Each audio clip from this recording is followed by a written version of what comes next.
Film जगत के कलाकारों की कहानी किसी फिल्मी कहानी से कम नहीं रहती। कुछ कलाकार ऐसे भी हैं जिनकी जिंदगी फुल ऑन फिल्मी है, पर व्यक्तिगत जीवन से जुड़ी चीज़ों को हटाया जाए तो पता चलता है कि इन्हें अभिनय की अच्छी खासी जानकारी होती है। अद्भुत कला और खूबसूरती के बदौलत ये लोग दर्शक गणों में बेपनाह प्यार और सुर्खियां बटोरते रहते हैं। खैर, आज डैशिंग और हैंडसम अभिनेता की बात हो रही है और 70 के दशक के बाद इस फिल्म जगत में कई सारे नौजवानों को अपनी जवानी का जादू मचाने का मौका मिला था। उन सभी कलाकारों में एक कलाकार ऐसे भी हैं जिसकी खूबसूरती और एक्टिंग देख सभी कायल हो चुके थे। खासकर महिला वर्गों में इन्हें पसंद किया जाता था। वो कलाकार हैं कबीर बेदी। मैं हूँ आपकी अनामिका। स्वागत है आपका अपने चैनल में, जिसका नाम है biography and real life story, जहां मैं फिल्म जगत से जुड़ी हस्तियों के जीवन से आपको रूबरू करवाती हूँ। इंसान जैसा दिखता है वैसा होता नहीं। हम लोगों को न जाने क्या क्या कह देते हैं, बजाय इसके कि हम उसके अतीत के बारे में कुछ नहीं जानते। किसी के व्यक्तिगत जीवन के दर्शन से हम प्रभावित हो जाते हैं और उस इंसान को लेकर अपने मन में नैतिक विचार दर्शाने लगते हैं। आज मैं इतनी दार्शनिक हो रही हूँ, इसके पीछे एक व्यक्ति का चित्र है। तो चलिए शुरू करते हैं कबीर बेदी की कहानी।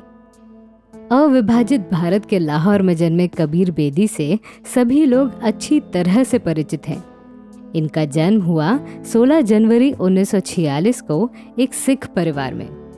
कबीर जी ने भले ही एक्टिंग की राह अपनाई, पर उनका परिवार सामाजिक, ऐतिहासिक, धार्मिक और अंग्रेजों के खिलाफ स्वतंत्रता के लिए लड़ने वाले परिवारों में से एक है।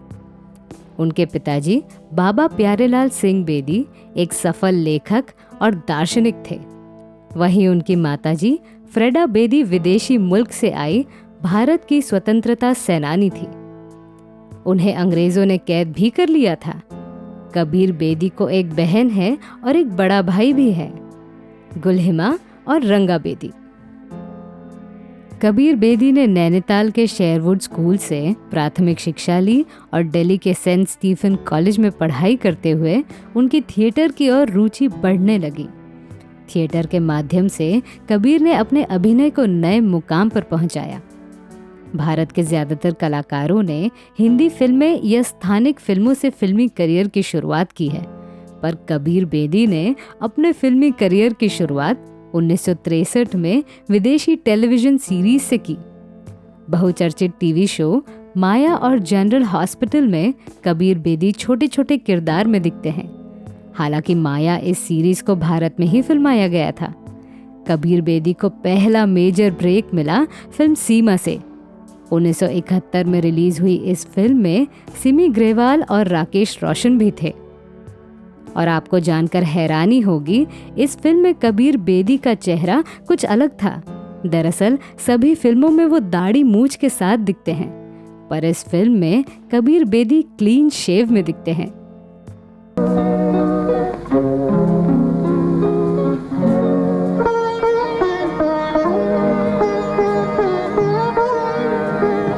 आप? जी हाँ, मैं।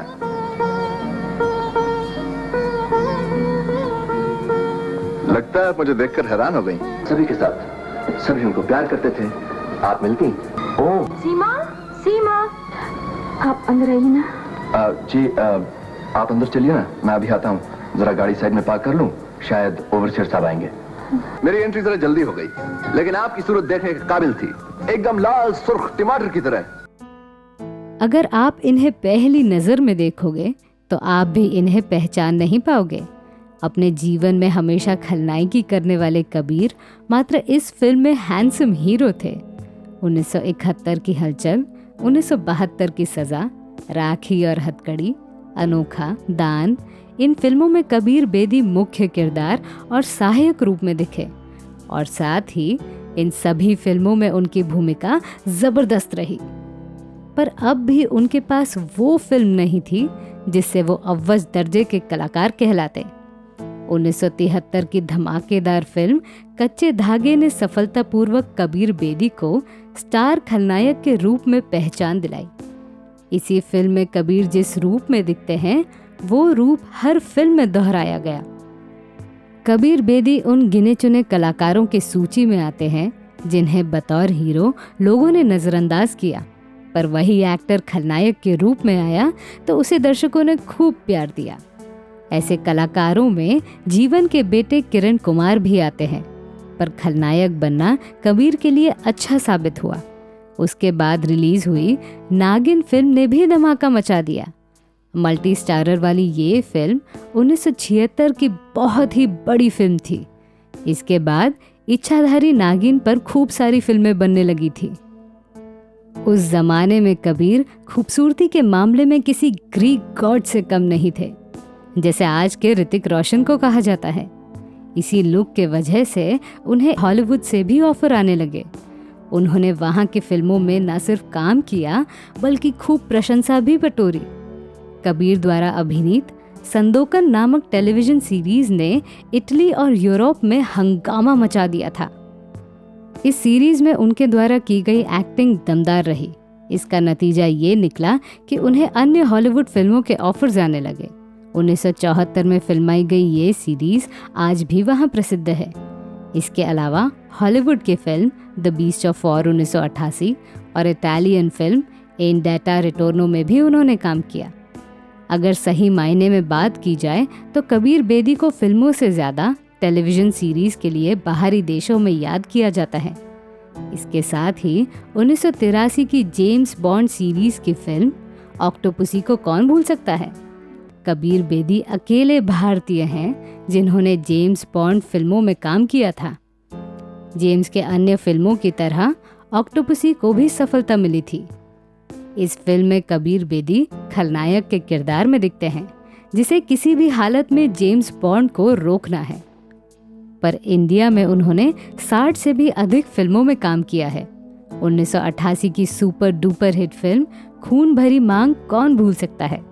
इस फिल्म में कबीर बेदी ने खलनायकी का ऐसा रूप प्रकट किया जिसे देख उन्होंने साबित किया कि खलनायक को इस तरह से भी पेश किया जा सकता है। कबीर बेदी भारत के वो कलाकार हैं जिन्हें हमेशा आखिरी पंक्ति के कलाकारों में रखा गया, पर असलियत ये है कि उनके जैसा कलाकार भारत को मिलना ये एक शान की बात है। ये हमारा दुर्भाग्य है कि उनकी अभिनय क्षमता को हॉलीवुड और इटालियन फिल्मकारों ने ज़्यादा समझा। कबीर बेदी आज 75 साल के हो चुके हैं। वो आज भी वही जोश लेकर काम कर रहे हैं। आज भी वो फॉरेन फिल्मों से जुड़े हुए हैं। उनका फिल्मी करियर जितना सुपर हिट रहा, उतना उनका व्यक्तिगत जीवन हिट भी नहीं रहा। दरअसल परवीन बाबी के साथ उनका नाम हमेशा जोड़ा जाता है। अपने ऑटोबायोग्राफी में भी उन्होंने परवीन के बारे में कुछ न कुछ ज़रूर लिखा होगा। पिछले 50 साल में वो कुल 4 बार शादी के बंधन में बंध चुके हैं। उनकी पहली शादी प्रतिमा गौरी से हुई थी, जो कि एक ओडिसी डांसर थी। कबीर प्रतिमा की बेटी पूजा बेदी हैं। वो भी प्रसिद्ध अभिनेत्री रह चुकी हैं। उनके दूसरे बेटे हैं सिद्धार्थ। यूएसए में पढ़ाई करते वक्त उन्हें स्किज़ोफ्रेनिया की बीमारी हो गई और फिर उन्होंने आत्महत्या कर ली। प्रतिमा से तलाक लेने के बाद कबीर बेदी और फिल्म एक्ट्रेस परवीन बाबी के लव अफेयर की अफवाहों ने खूब सुर्खियां बटोरी। वर्ष 1990 में कबीर ने निक्की बेदी से शादी रचाई, जो कि एक टीवी रेडियो प्रेजेंटर थी। दोनों का तलाक वर्ष 2005 में हो गया। इसके बाद कबीर परवीन दोसांझ को डेट करने लगे और उन्होंने अपने 70वें जन्मदिन पर परवीन से शादी रचाई। 2016 में हुई इस शादी को लेकर भारत में उनकी खूब बदनामी भी हुई। यहाँ तक उनकी खुद की बेटी पूजा भी परवीन दोसांझ से नफरत करती हैं। कबीर बेदी का व्यक्तिगत जीवन चाहे जो कुछ भी हो, पर एक कलाकार के हैसियत से वो भारत के सबसे महान अभिनेता हैं। तो मैं थी आपकी अनामिका। मेरी सुनाई हुई कहानी आपको कैसी लगी ये हमें कमेंट सेक्शन में ज़रूर बताइएगा और हमारे channel biography and real life stories को सब्सक्राइब करना न भूलें। नमस्कार।